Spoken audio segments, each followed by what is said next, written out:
আল্লাহ তাআলা বলেছেন, অকরনা ফি বুয়ুতিকুন্না ওয়ালা তাবাররাজনা তাবাররুজাল জাহিলিয়াতিল উলা।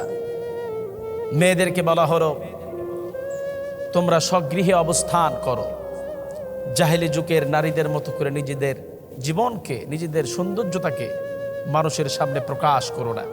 এই কথা আল্লাহ বললেন, কিন্তু আজ আমার আল্লাহর কথাকে বাদ দিয়া কিছু বোন আছে নিজেকে নগ্ন অর্ধনগ্ন করে জাতির সামনে উপস্থাপন করে।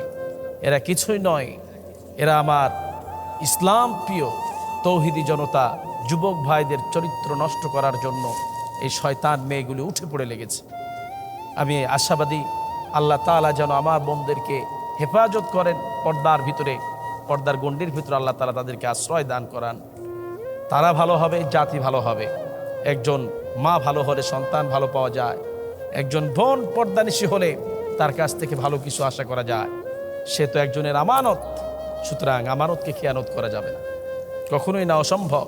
বোন, খেয়াল রাখতে হবে তোমার এই রূপ যৌবন, তোমার ইজ্জতের আমানত তোমাকে রক্ষা করতে হবে, এটা তোমার স্বামীর কাছে উপস্থাপন করবে তুমি। কিন্তু আজ কিছু মেয়ে আছে সেটি স্বামীর সামনে উপস্থাপন করে না, স্বামীর কাছে যাওয়ার আগেই তার আমানতের সেই খেয়ানত করে বসে থাকে, আর স্বামীকে উপহার দেয় খেয়ানতকারী কোনো কিছু, এমন কিছু উপহার দেয় যা স্বামী প্রাপ্য ছিল না। এই জন্যই তো পরিবার পরিজনে অশান্তি, বিবাহ হওয়ার পরে মেয়েরা তালাক দিয়ে বিচ্ছিন্ন হয়ে যায়। মেয়েদের সঙ্গে স্বামীর সঙ্গে স্ত্রীর মিল নাই, স্ত্রীর সঙ্গে স্বামীর মিল নাই। সব শয়তানি প্রোপাগান্ডা যেন ছড়িয়ে পড়েছে। আল্লাহ তাআলা এই জাতিকে সঠিক বুঝদান করুন।